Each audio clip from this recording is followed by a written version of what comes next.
കഴിഞ്ഞ എപ്പിസോഡിലും ഇന്ത്യ 360 പരാമർശിച്ചതാണ് അയോധ്യയും അതിൽ ചുറ്റിത്തിരിയുന്ന ഇന്ത്യൻ രാഷ്ട്രീയവും. ഒരാഴ്ച പിന്നിടുമ്പോഴും ഈ അവസ്ഥയ്ക്ക് മാറ്റമുണ്ടായിട്ടില്ല. ഇപ്പോഴും ഇന്ത്യയിലെ രാഷ്ട്രീയം അയോധ്യ രാമക്ഷേത്ര പ്രതിഷ്ഠയിൽ കേന്ദ്രീകരിക്കുകയാണ്.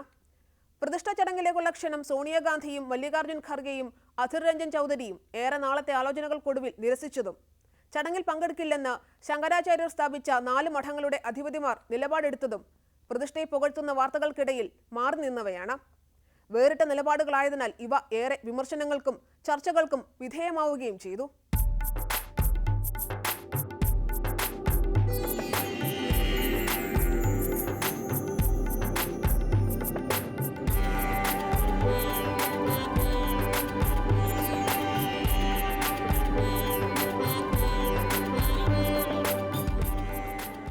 അയോധ്യയിലെ പ്രാണപ്രതിഷ്ഠാ ചടങ്ങിലേക്ക് സോണിയാഗാന്ധിക്കും മല്ലികാർജ്ജുൻ ഖർഗെയ്ക്കും അധിർ രഞ്ജൻ ചൗധരിക്കും ക്ഷണം ലഭിച്ചതു മുതൽ എന്താകും കോൺഗ്രസിന്റെ തീരുമാനമെന്നതിൽ ഏറെ ഊഹാപോഹങ്ങളും സമ്മർദ്ദങ്ങളും ഒക്കെ ഉണ്ടായിരുന്നു. എന്നും മൃദു ഹിന്ദുത്വ നിലപാടാക്കിയ കോൺഗ്രസിനെ സംബന്ധിച്ചിടത്തോളം അയോധ്യ വലിയൊരു കീറാമുട്ടിയായിരുന്നു. ക്ഷണം സ്വീകരിച്ചാൽ ഏറെക്കാലമായി ഒപ്പം നിൽക്കുന്ന ന്യൂനപക്ഷ വോട്ടുകൾ കൂടി നഷ്ടമായേക്കും. കൂടുതൽ ഹിന്ദു വോട്ടുകൾ നേടാനുമാകില്ല. രാഷ്ട്രീയമായി പ്രതിരോധത്തിലാവുകയും ചെയ്യും. ക്ഷണം നിരസിച്ചാൽ ഇപ്പോഴും BJPക്ക് നൽകാതെ തങ്ങൾക്ക് വോട്ട് ചെയ്തിരുന്ന ഹിന്ദുക്കളുടെ വോട്ടുകൾ കൂടി നഷ്ടമായേക്കും. ന്യൂനപക്ഷ വോട്ടുകളിൽ നിർണായകമായ വർധനയ്ക്കും ഇത് ഇടവെക്കുന്നില്ല. ഹിന്ദി ബെൽറ്റിൽ വൻ തിരിച്ചടി ഏറ്റുവാങ്ങിയ പശ്ചാത്തലത്തിൽ അയോധ്യയിലേക്കുള്ള ക്ഷണത്തിലെ തീരുമാനം കൂടുതൽ പ്രസക്തമാവുകയും ചെയ്തു. ഉത്തർപ്രദേശ്, മധ്യപ്രദേശ്, ഹിമാചൽ അടക്കമുള്ള ഹിന്ദി ഹൃദയഭൂമിയിലെ സംസ്ഥാനങ്ങളിലെ ഘടകങ്ങളിൽ ക്ഷണം സ്വീകരിക്കുന്നതിനായി ഹൈക്കമാൻഡിന് മേൽ സമ്മർദ്ദം ചെലുത്തിയിരുന്നു. എന്നാൽ അതെല്ലാം അവഗണിച്ചുകൊണ്ട് ക്ഷണം നിരസിക്കുകയാണ് കോൺഗ്രസ് ചെയ്തത്. എന്തുകൊണ്ടാണ് ഈ തീരുമാനം?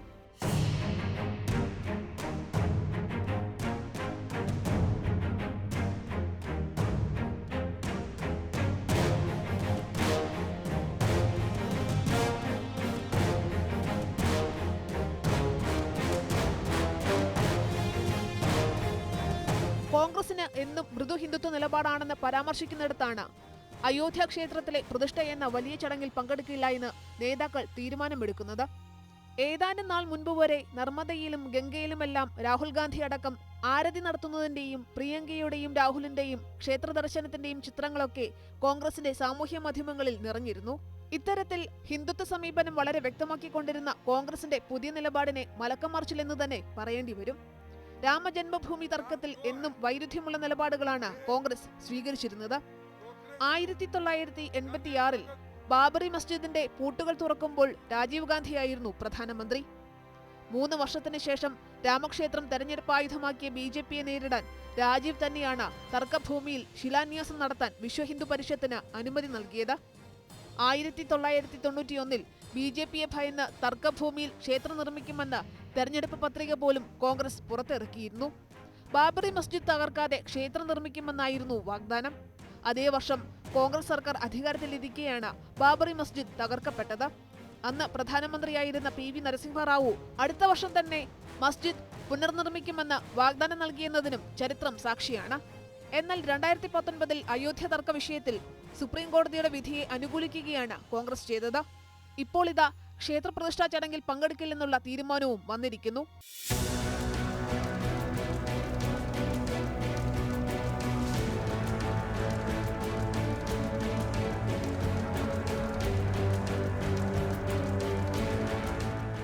एक राजनीतिक कार्यक्रम में मेरे और मेरे भगवान के बीच में एक राजनीतिक दल के कार्यकर्ता बिचौलिए बनकर बैठ जाएं, मैं ये बर्दाश्त क्यों करूंगा?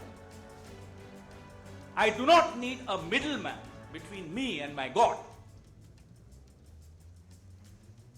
इससे ज्यादा बड़ा पाप नहीं. इस पूरे प्रायोजन में, इस पूरे आयोजन में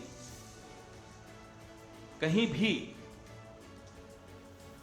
धर्म, नीति या आस्था नहीं दिखाई दे, सिर्फ और सिर्फ राजनीति दिखाई दे.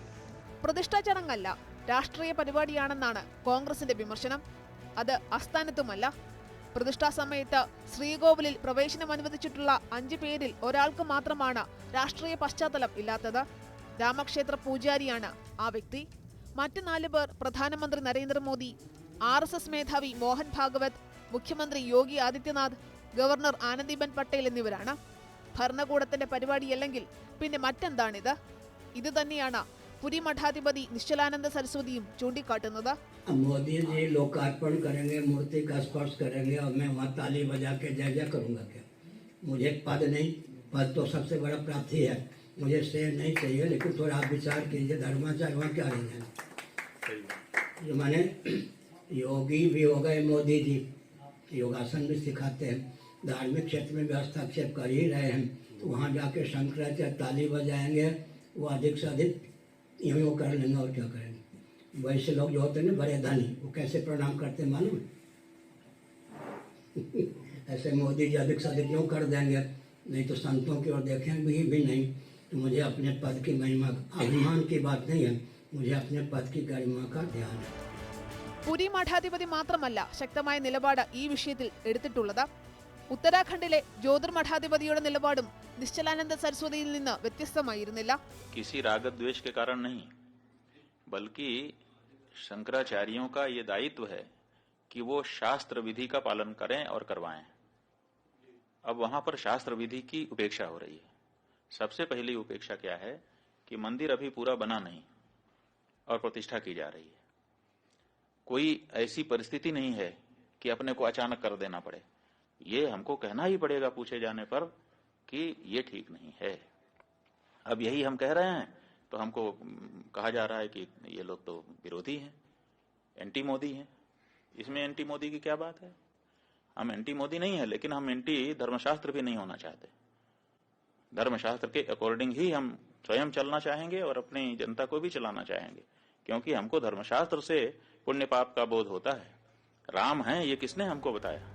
ഇവർക്ക് പുറമെ മറ്റ് 2 ശങ്കരാചാര്യ മഠാധിപതിമാരും അയോധ്യ പ്രതിഷ്ഠാ ചടങ്ങിൽ പങ്കെടുക്കില്ല. പുരി ജ്യോതിർ മഠാധിപതിമാരെ പോലെ ശക്തമായ വിയോജിപ്പൊന്നും ദ്വാരക ശൃംഗേരി മഠാധിപതിമാർക്ക് ഇല്ല. ചടങ്ങിനോടുള്ള അതൃപ്തി കാരണമാണ് ഇവർ വിട്ടുനിൽക്കുന്നതെന്ന വാർത്തകൾ സജീവമായതോടെ അവയെ തള്ളി നിലപാടിൽ വ്യക്തത വരുത്തുകയും ചെയ്തു. പക്ഷേ അപ്പോഴും 4 പേർ പങ്കെടുക്കുന്നില്ല എന്ന യാഥാർത്ഥ്യം മാറ്റി നിർത്താനാകില്ല. ഇന്ത്യയിലെ സനാതനധർമ്മത്തിന്റെ പ്രധാന ഭാഗമാണ് ശങ്കരാചാര്യരും അദ്ദേഹം സ്ഥാപിച്ച മഠങ്ങളും.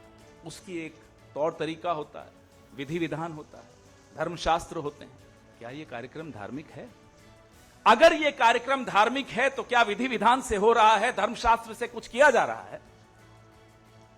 अगर यह कार्यक्रम धार्मिक है तो शंकराचार्य, चारों पीठों के हमारे शंकराचार्य,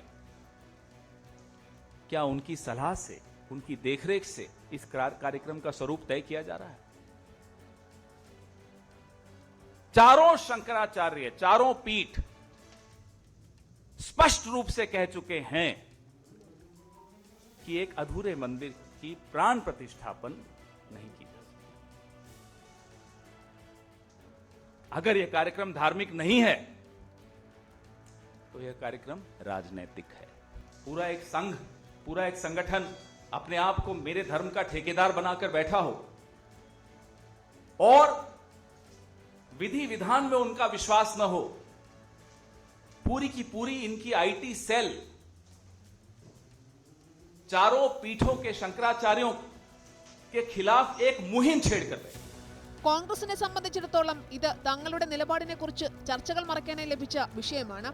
ഇന്ത്യയിലെ ഹിന്ദുമതത്തിന്റെയും സനാതനധർമ്മത്തിന്റെയും പ്രധാന കേന്ദ്രമായ ശങ്കരാചാര്യ മഠങ്ങളുടെ അധിപതിമാർ പങ്കെടുക്കാത്ത ചടങ്ങിൽ കോൺഗ്രസ് പങ്കെടുക്കാതിരിക്കുന്നത് തെറ്റായി വ്യാഖ്യാനിക്കാനാകില്ല. അതുമാത്രമല്ല, അയോധ്യയിലേത് രാഷ്ട്രീയ പരിപാടിയാണെന്ന വിമർശനം BJPയെയും RSSനെയും ഈ അവസരത്തിൽ വല്ലാതെ നോവിക്കുമെന്നുള്ളത് ഉറപ്പാണ്. ഇതിനെ എത്ര മറച്ചുവെക്കാൻ ശ്രമിച്ചാലും സാധിക്കുകയുമില്ല. അതിനാൽ തന്നെ അയോധ്യ ഇന്ത്യ മുന്നണിയുടെ പിളർപ്പിലേക്കുള്ള വിഷയമാകുമെന്ന വാദങ്ങളും അപ്രസക്തമാവുകയാണ്. CPM, CPI, RJD, DMK, Trinamool Congress, NCP, Shiv Sena, Uddhav, Balasaheb Thackeray party എന്നിവർ നേരത്തെ തന്നെ പ്രതിഷ്ഠാ ചടങ്ങിൽ പങ്കെടുക്കില്ല എന്ന് വ്യക്തമാക്കിയവരാണ്. ഇതിൽ CPM, CPI, RJD, DMK എന്നിവർക്ക് പണ്ട് മുതലേ രാമക്ഷേത്ര വിഷയത്തിൽ ഒരേ നിലപാടാണ് ഉണ്ടായിരുന്നത്. അവരെ സംബന്ധിച്ച് തീരുമാനം വോട്ട് ബാങ്കിനെ ബാധിക്കുകയുമില്ല. എന്നാൽ സമാജ്വാദിയെയും RLDയെയും സംബന്ധിച്ച് ക്ഷേത്രത്തിലെ നിലപാട് നിർണായകമാണ്. വിശ്വ ഹിന്ദു പരിഷത്ത് വർക്കിംഗ് പ്രസിഡന്റ് അലോക് കുമാർ കഴിഞ്ഞ ദിവസം അഖിലേഷ് യാദവിന് ക്ഷണക്കത്ത് അയച്ചിരുന്നു. എന്നാൽ ഇദ്ദേഹവുമായി തനിക്ക് പരിചയമില്ലെന്നും അപരിചിതരുടെ ക്ഷണം സ്വീകരിക്കില്ലെന്നും അഖിലേഷ് യാദവ് പറഞ്ഞു. ക്ഷേത്ര സമിതിയുടെ ക്ഷണം ലഭിച്ചാൽ പോകുമോ എന്നുള്ളതിൽ അഖിലേഷ് ഇതുവരെയും നിലപാട് വ്യക്തമാക്കിയിട്ടുമില്ല. അതേസമയം രാമക്ഷേത്രത്തിന് അഭിവാദ്യമർപ്പിച്ച് സമാജ്വാദി പാർട്ടിയുടെ പേരിൽ ഫ്ലക്സ് ബോർഡുകൾ UPയിൽ പ്രത്യക്ഷപ്പെട്ടിട്ടുണ്ട്. ക്ഷണം ലഭിച്ചാൽ പോകുമെന്നായിരുന്നു JDUവിന്റെ നിലപാട്. പ്രതിഷ്ഠാ ചടങ്ങിൽ പോകാൻ ആഗ്രഹമുള്ള കെജ്രിവാളിനാകട്ടെ ക്ഷണവും ലഭിച്ചിട്ടില്ല.